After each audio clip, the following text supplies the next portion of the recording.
Well, hi everyone, well welcome back to the channel and our off-grid house here in rural Spain. And this week, well, there's a whole host of stuff happening, but primarily it's all about getting our vegetables in. But the heat is soaring and things really don't go according to plan. Welcome back to the channel.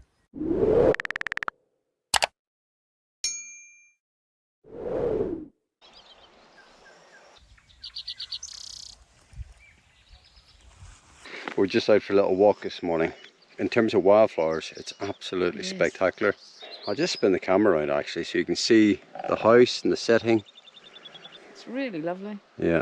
Well, it won't stay like this. Once it gets hot, Everything goes brown. it'll all die back.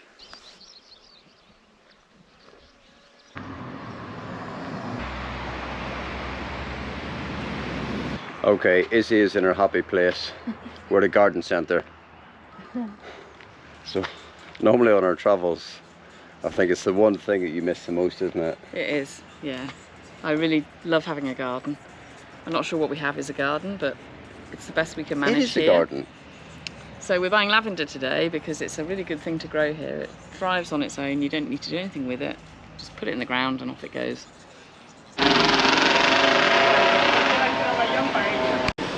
Right, next up is our little plugs for vegetables. This is the way everybody buys them in Spain. If you don't grow from seed, which we haven't been able to do this year because we haven't been here, you just come and buy the plugs. They're 25 cents a plug.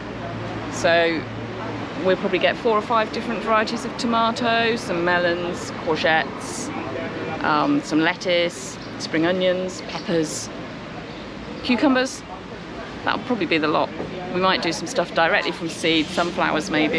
Some corn. And some corn. I don't see any corn here today. No. But yeah, he's got a great selection and they look really healthy. Yeah. So So if we buy these today, they'll need to go in the ground tonight. Okay. You better get your wellies on then.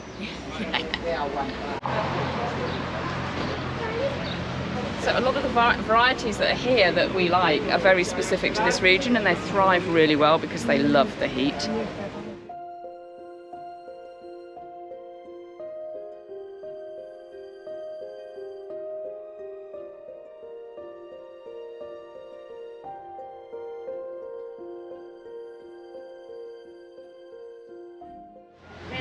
So here's our stash. This is absolutely full of little seedlings and plugs. We're going to get home and plant them now. Okay, we're doing a bit more shopping.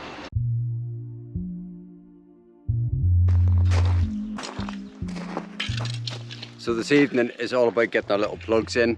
So we're just doing a final bit of prep on the land and then that's it, they're going in. Right, well it's all getting very technical this evening. I've got a measuring stick. We're just in the process of setting out all the vegetables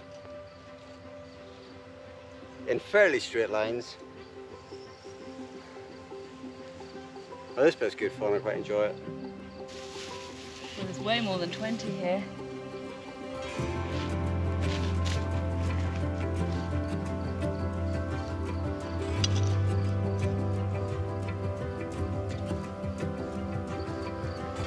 Alright, how you getting on? Yeah, good. These need a good water. I can't believe how dry the soil is.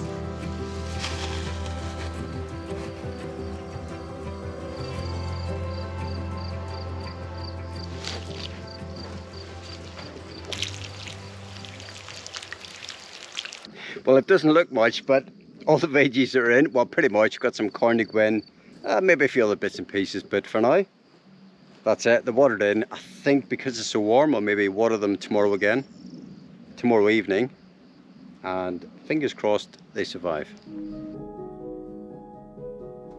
Okay, time to get the pull up.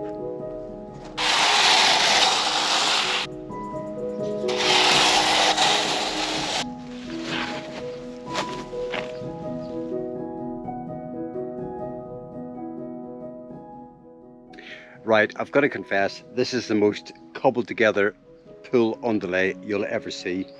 Lots of different size foam tiles, a bit of grass, a bit of tarpaulin, but hopefully it'll work.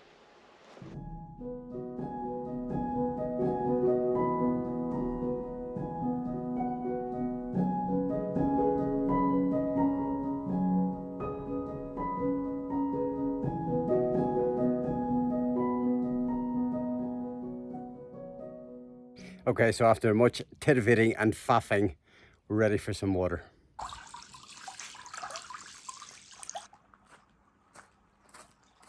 Okay, it's 8 o'clock in the evening, 24 hours after we planted our little veggies, and all is not well.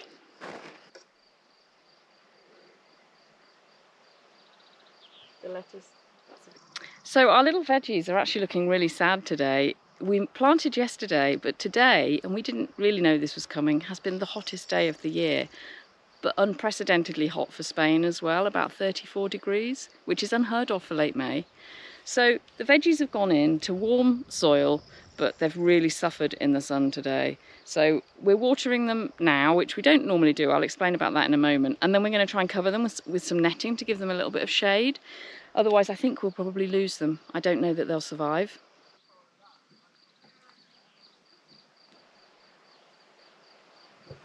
But we don't normally water our veggies here because in the valley where we live, there's actually enough dew every morning to not need to. It gives the plants just what they need. We couldn't believe it when the locals said to us, you don't need to water. We thought they were crazy, but it works. And what you actually get is a tomato or a melon that tastes so much better because they're not sucking up all that excess water from the soil. But I think to help these survive, we are going to need to water. So I don't know if you can hear in the background, there's a couple of Spanish voices. As a father and son, the people that we let work our land here, just at the back of the house. And they're actually, so the cherries are good at the minute, and they're actually putting out some devices to try and deter the wild boar, because we have a real big problem here, like much of Spain, with wild boar, and they just decimate everything. We're okay inside here because we've got a fence that goes all the way around, but the people who farm in the campo effectively, it's a real issue. It really is. Now luckily they don't like olives, but they love cherries. So all these really small trees, these trees are only 4 years old, they're, you know, a prime target really for the boar, because they can reach the cherries and do a lot of damage. So they're just trying to put some measures in, and I think they have to do it this year and next year. So it's a huge amount of work. They've got about 600 cherry trees in various plots, you know, scattered around. So yeah, it's a lot of work to try and safeguard the cherries. Well, this is a great example of what living off grid is really about. We decided that our little veggies couldn't stand another day of 36 degrees, and it's actually forecast for another week. So we've protected them with some netting that we had lying around, some old block that we were going to use to build a wall and we never did, and hopefully that will keep the worst of the sun off them. What are you doing, Phil? I'm just making a couple of rings just to keep the material. Oh, was that a bit low, that one? Yeah. Don't want to stunt their growth, do we? Stunt the growth. That's getting damaged. Perfect. Right. Do you know what? I think it's time for a beer. Yeah. There you go. Like Perfect. Blue Peter. Hold on, I've got another couple to do yet. Okay. All right. Well, there's absolutely no doubt that our little veggies are benefiting from our shade. They're looking a lot happier today. 32 degrees today. And I think otherwise they would just be sweltering and doesn't exactly give them the best chance. So fingers crossed they'll pull through. Well, with temperatures actually sitting around 35 degrees, the water boiler's timing couldn't be better.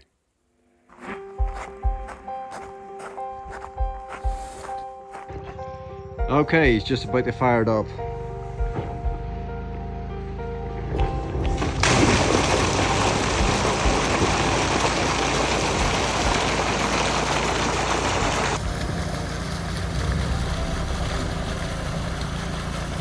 So we actually had 12,000 litres of drinking water delivered.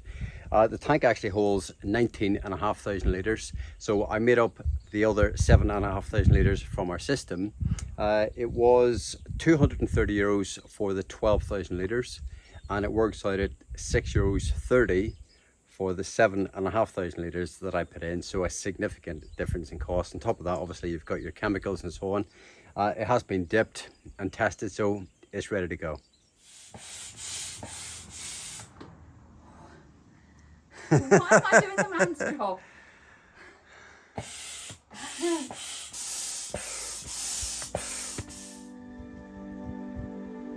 All right, how is it? Oh, it's lovely. It's really lovely. How's the water temperature? Perfect. Wine's perfect. Okay. The hammocky floaty thing is perfect.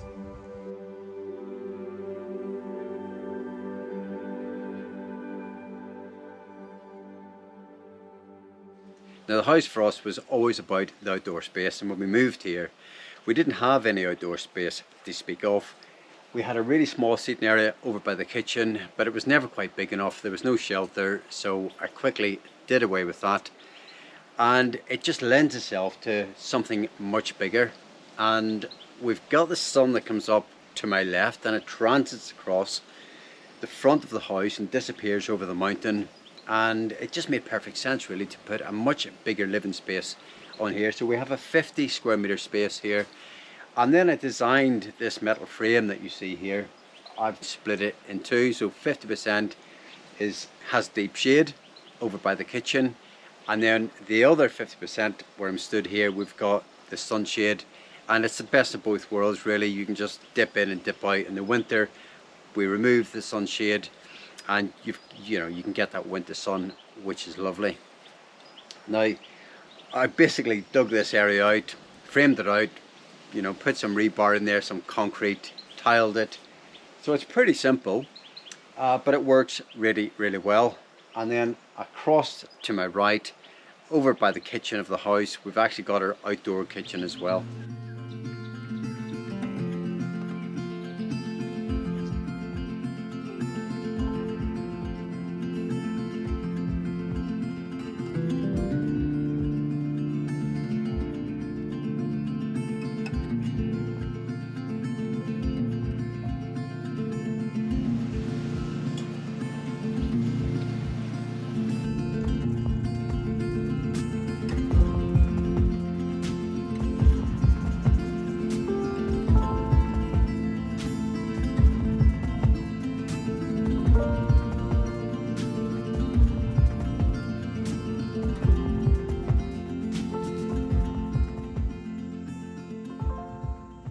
Now this space for me is a bit of a triumph really. I love to cook outside, and I suppose it was always in the vision.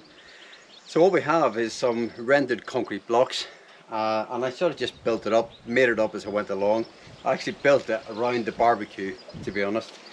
And then I fabricated these concrete worktops, and again they've worked out really well. They get a bit of weathering, obviously it's open, and you make them once and that's it. You just forget about them. We've got some tiles that sort of tie in with the design of the step and the slab that I'm stood on. And then really we've got our barbecue, and the latest addition is our little pizza oven, which I absolutely love. I love a good pizza and a beer, and when you get people here it's just really good fun.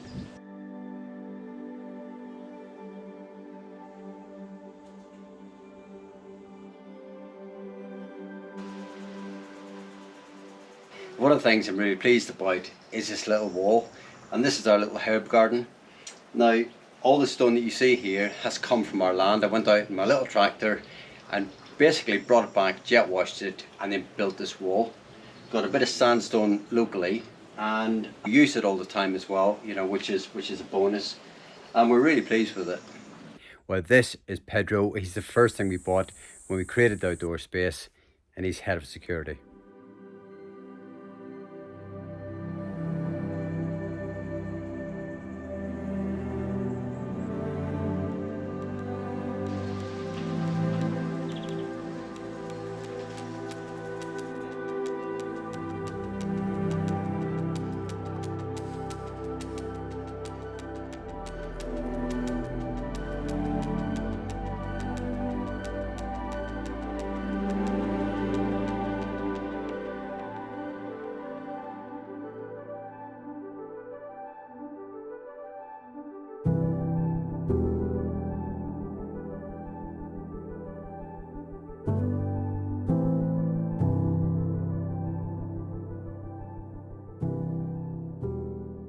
Well, finally and thankfully it has actually cooled down a little bit. And Izzy is out here. Look at her. All right. Yeah. So every time I go near this stuff, Izzy's always telling me to put gloves on because it's actually really poisonous. So needless to say, that's why Izzy has got her gloves on. It's an irritant as well, isn't it, to the skin? It is. It's poisonous if you eat it, but it can irritate the skin. Luckily it doesn't really irritate me, so I'm okay. But yeah, don't chomp on the leaves because obviously not. No, I think it's all right, but just be, you know, the first time you're doing it, just be cautious. And if the sap gets on you, that probably... Oh, dun, dun, dun.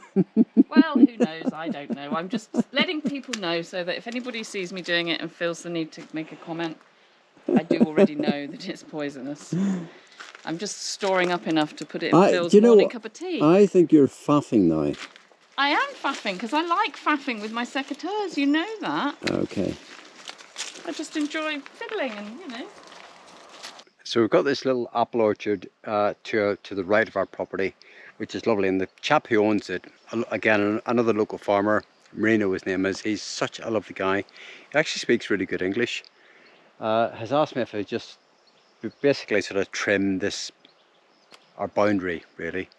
And in fairness, these trees have sort of really impinged into his land. And yeah, it's been a long time since I've cut them back, so they are in need of being cut back. So that is my job this evening.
Well, I've actually just put the cushions away in case it rains, because sometimes when it rains here, it's just this almighty downpour. It's like a switch, and I tend to just keep the cushions in here.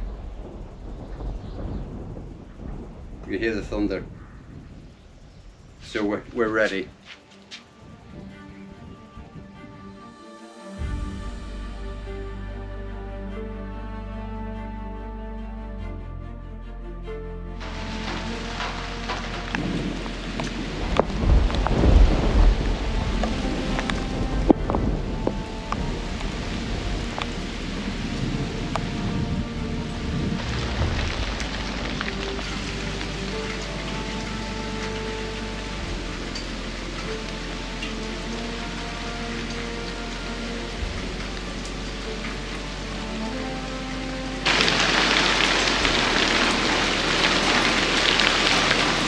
Well, we did have a little bit of a storm last night, nothing to really talk of. We had about 10 minutes of pretty heavy rain. The wind got up a bit and there was a rumble of thunder, but you know, nothing to speak of. And today it's bone dry.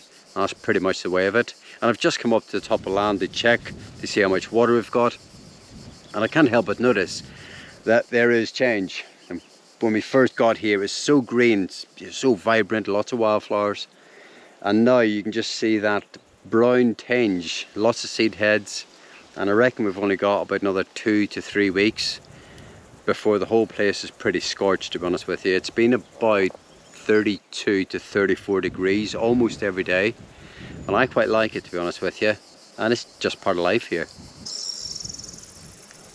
Well, that's it for this week. Thank you so much for all the support on the channel. We've actually tipped 10,000 subscribers, which feels like a real milestone. So thank you for all your ongoing support.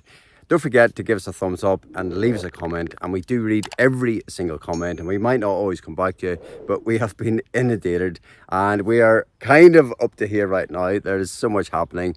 So until the next time, see you then.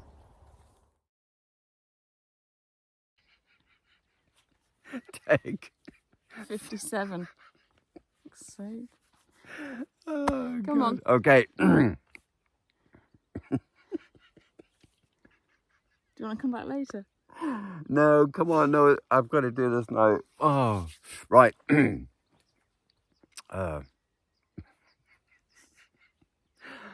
Ooh.